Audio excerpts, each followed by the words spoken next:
जब अन्य संगठनों के कार्यक्रम होते हैं, जैसे विशेषकर अगर बामसेफ का अगर कोई प्रतिद्वंदी संगठन है इस देश में, तो केवल और केवल आरएसएस को माना जाता है। अगर मैं आरएसएस को देखता हूँ तो वो भी एक विचारधारा वाला संगठन, वो भी एक विचारधारा से चलता है और उसमें बच्चों को बचपन से ही विचारधारा से लैस किया जाता है। तो इसीलिए हमारे समाज में भी जरूरत है कि बचपन से ही जो मूल निवासी विचारधारा है, जो हमारे पूर्वजों ने जो विचारधारा जो लाया, उस चीज को हम बच्चों तक भी पहुंचाएं, विद्यार्थियों तक भी पहुंचाएं और हमारे समाज के हर वर्ग तक जो है उस विचारधारा को पहुंचाएं। आज वर्तमान में विद्यार्थियों के साथ बहुत ही ज़्यादा चुनौती है, बहुत ज़्यादा समस्या है और वो जो समस्या है वो आज से ही नहीं, वो देश की तथाकथित आज़ादी के बाद से, या उससे कहें कि उससे पहले से ही वो चीज़ शुरू हो गई। वर्तमान की परिस्थिति में अगर देखा जाए तो जैसे कि विषय लगाया गया है पेपर लीक का प्रकरण, ओबीसी की जाति आधारित जनगणना का, नई शिक्षा नीति का, एलपीजी कानून, लिबरलाइजेशन, प्राइवेटाइजेशन, ग्लोबलाइजेशन जो कानून है ये 1991 में बना। ये सारे कानून जो है ये हमारे मूल निवासियों के जो अधिकार है उसको समाप्त करने वाले कानून हैं। वर्तमान की परिस्थिति में अगर देखते हैं तो वर्तमान में आज शासकीय सेवा में वैकेंसी बहुत कम हो गया है। लोगों के पास जीने के साधन खत्म होते जा रहे हैं।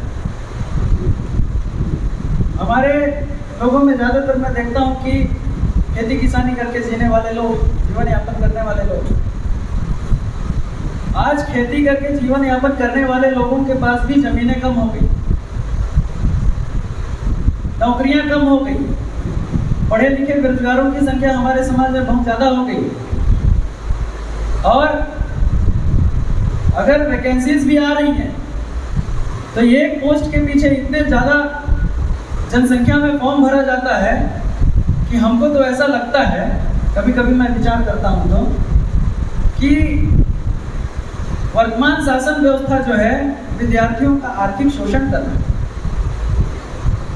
क्योंकि जो वैकेंसीज वो निकालता है उसमें कहीं ज़्यादा तो वो पैसे कमा लेता है विद्यार्थियों से फॉर्म भरने के नाम। नौकरियों में भी वो जगह नहीं बची। अब अगर देखा जाए तो राजनीतिक आरक्षण पे देखें तो अब वो भी समाप्त होने के कगार पे चल रहा है। जिस तरीके से वर्तमान में आरक्षण के वर्गीकरण को लेकर के जो सुप्रीम कोर्ट का फैसला आया हो, इन सारी चीज़ों को देखते हुए ऐसा महसूस होता है कि आने वाले समय में ना नौकरी रहा, ना जमीन जायदाद रहे, जीने के सारे साधन खत्म होने वाले हैं, ऐसा महसूस होता है। और उन परिस्थितियों में अभी ज़्यादा नहीं, एक पीढ़ी के बाद, सिर्फ एक ही जनरेशन के बाद ऐसा लगता है स्थिति परिस्थिति को देख कि हमारा समाज अब गुलाम बनने की स्थिति में पहुंच गया। अब यदि गुलाम बनने की स्थिति में पहुंच गया है तो फिर हमारे पास ये सवाल खड़ा होता है कि अब हमें क्या करना चाहिए।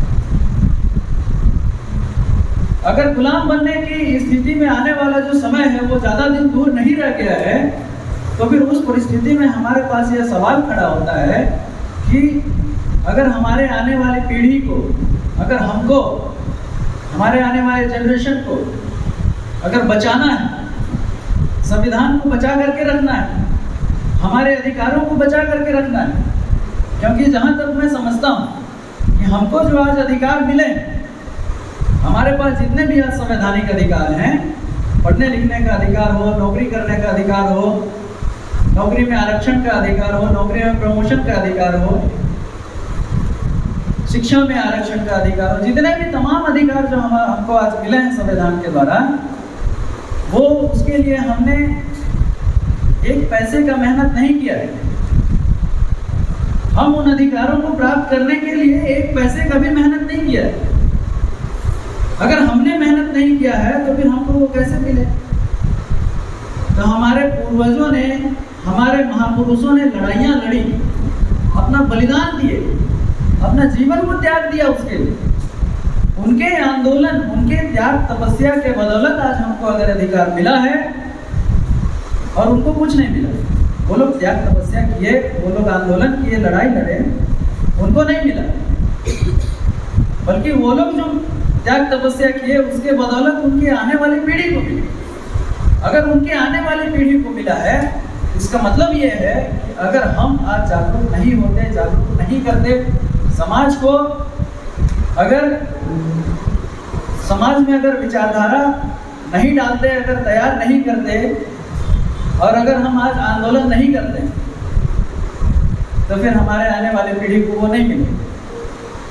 क्योंकि हमने तो पाया है, और अगर हम आंदोलन नहीं करेंगे, हम व्यवस्था परिवर्तन की ओर आगे नहीं बढ़ेंगे, तो हमारे आने वाली पीढ़ी को कुछ नहीं मिलने वाला। तो मैं ज़्यादा ना कहूँगा, क्योंकि हमारे पास समय भी बहुत कम है और वक्ता ज़्यादा है, और विशेष करके आज विद्यार्थियों का कार्यक्रम है, इसलिए मैं चाहता हूँ कि विद्यार्थियों को ज़्यादातर समय दिया जाए। तो आपने मुझे बहुत ध्यान से सुना, इसके लिए आप लोगों का आभार, धन्यवाद। जय हिंद।